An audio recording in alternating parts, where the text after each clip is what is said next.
the last thing I want to talk to you about is because I'm about ready to do my commentary on it. But do you think Bad Bunny is a good choice for the Super Bowl? I'm not that knowledgeable about him, but it seems fine, and I don't know why it's a big deal. Seems like a great American artist, so sure. He's not an American artist, but he's Puerto Rican. That's part of America, dear. She threw that deer in there. That's how you know, when somebody says some stupid, women throw that deer in there. Come on now. Yeah, that's a real dart. So let's be clear about what we just heard. Tomi Lahren knows nothing about a country she claims to love dearly. All right. There would be more embarrassing moments. I'm very interested to hear if you think President Trump is a fascist, and if you think that I, by definition, as a conservative, am also a fascist. I don't think everyone who supports President Trump is a fascist. I do think that President Trump is a fascist, though. And I'll give you a perfect example, Tommy. It's kind of an awkward day for you to give this spiel because Trump is speaking to all the generals today in Quantico. And he just said that he's going to use the military against the enemy within, which is part and parcel of what he's been doing with deploying the National Guard in cities across the country. So when you ask about definition of fascism, the president really sort of gave his own definition of fascism today. I would really caution you from going down this path, especially as someone who, is a commentator, uses your words for a living. I know in the past, I did a little bit of research. You called people who were enforcing mask protocols Nazis. President Trump has, of course, used his language in quite aggressive ways, including calling Kamala Harris and others fascists, radical leftists, communists, et cetera, et cetera. Do I think that that was inciting violence against Kamala Harris? Do I think you were inciting violence against people who were enforcing mask mandates? No. So I think we have to really maintain this commitment to First Amendment free speech, even in the face of incredible crackdowns from this administration in ways that are truly extraordinary and quite dystopian. All very good points here, by the way. Tomato Lorenzo did a whole intro monologue where she says that calling us fascists is basically incitement to violence. And so here's Krystal saying, okay, well then you incited violence, right? Everybody on the right incites violence all the time, way more than people on the left. If you say, hey, mean words, calling people mean words is incitement to violence. So this is her busting up that idea that hey, if you say that's incitement of violence, I guess we're all guilty, except you guys are even more guilty. And this is good stuff from Kyle, who not only reacted to the interview, but I'm sure, as y'all know, is married to Krystal. I would love to hear about the First Amendment crackdowns from this administration and what you would classify those as. But I want to go back to President Trump this morning. And again, I know that the liberals, I know that you all love it when he says something and it's oh my God, this is the definition. He's going to use the military against us. This is important to point out. He got Jimmy Kimmel fired over a joke he didn't like.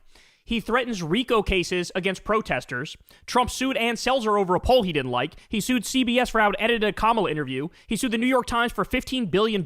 He sued a book company because he didn't like a quote that they had of him in there. He threatens to de-license news outlets that criticize him all the time.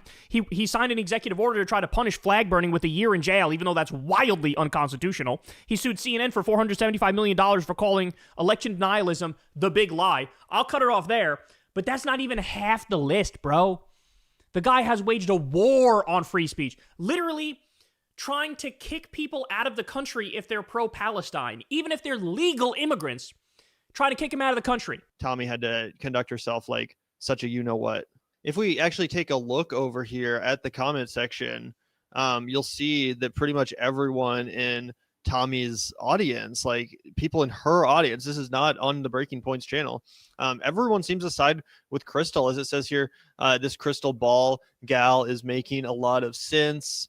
That's the top comment right here. But as you can see, there's other ones like this one saying, really telling how Tomi approached the entire debate in bad faith. And talking points while Krystal was actually trying to discuss matters seriously. Tomi got cooked in this interview. Krystal 1, Tomi 0. Tomi cannot hang with Krystal in this convo. I don't like Krystal Ball and I hate Mamdani, but holy shit, Tomi is literally incapable of debating or engaging with anyone or anything. Incredible. LMFAO, Tomi just got cooked by Krystal. Tomi got cooked. First time watching Tomi and she's a genuine idiot. A talking head for a regressive political movement. Amen. So nice of Krystal to go on the channels of smaller aspiring content creators. That's an epic burn. Holy shit, dude. I realized we forgot to show these comments off, but they were brutal, dude. Like no one is siding with Tomi, and this is on her channel. Even Tomi Lahren's own audience thought she bombed during this discussion. So do you think that they should be footing the bill for the gender affirming care? I mean, Tomi, I think everyone should get healthcare. So yes, I think trans people should get healthcare as well. And what he's talking about is, number one, consistent with New York law, which requires gender affirming care to be provided. And number two, consistent with, basic moral values. Yeah, I think trans people should be able to get healthcare. And one thing I want to say about this, which, well, personally, I think we should all get healthcare, access to healthcare. So you think we should pay for everybody's gender transition? I think that we should pay for gender affirming care, which is medically required for trans people to feel okay. And I think it's disgusting the way that trans people have been turned into scapegoats by this administration, who is more interested in like fighting a culture war than really exposing the fact that they are doing the bidding of billionaires, and that those are the people who we really should be upset about, not trans people, not immigrants. But these are all distraction tactics to keep us from talking about the issues that really actually unite Americans. And a fantastic answer here where Tomi tried setting her up and failed. Keep us from talking about the issues that really actually unite Americans. Hey, once again, thank you. I don't know why or where this came from, why Republicans are so fixated, so like stuck on trans people. And here's a fun fact. Trans people make up less than 1% of Americans. Wow, that's crazy how we need to focus on this small group of people and be like, should the government be spending $65 million on trans surgery? Look what Trump is doing. How much of a tax cut do the wealthiest, richest people here in America need to get? The YouTube channel Why I Hate Politics, a hilarious name, also reacted to this interview. Give him a sub if you can. I think all of this is pretty interesting because Tomi attempted gotcha moments over and over again, and Krystal didn't take the bait. Now, on the Bad Bunny stuff, it is astounding to continuously have to be fed mouth-dribbling BS from people who do not understand context. They are ripping Bad Bunny by being the Super Bowl halftime performer because he's anti-American. He is not. Because he does not like Donald Trump. Boo effing who. And the third is they bring up a quote he gave about ICE agents and how he felt it was inappropriate to perform in the United States because ICE agents would be camped outside of his shows and he might be putting his fans in danger. That does not make him anti-American. That makes him patriotic. That makes him likable. That he wouldn't put somebody in harm's way. And now they're saying, oh, well, you're going to do it now at the Super Bowl? I mean, should we even look at what tickets cost? How many of the suits are going to be at that stadium in comparison to everyday folk who spend a tenth of the price of a Super Bowl ticket to a Bad Bunny concert to sit in the nosebleeds? I mean, come on. Come on.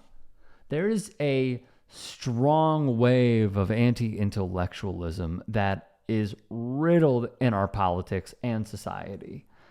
And a lot of it has to do with folks like Tomi Lahren, who continue to put forth this mouth-breathing stupidity, a numbness to reality.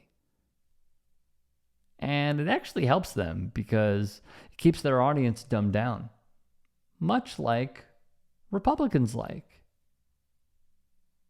They appreciate a dumbed-down electorate. They want it because they thrive on it. I find all of this to be despicable. I'm not surprised that Tomi Lahren got her behind handed to her by an actual intellectual. And her point about Mamdani was just so out of touch. But that's probably, for lack of a better way of putting it, a reason why she's not this conservative star anymore. Do you remember how we were just fed her on our timelines over and over and over again circa 2017, and now she's almost fading? Wild.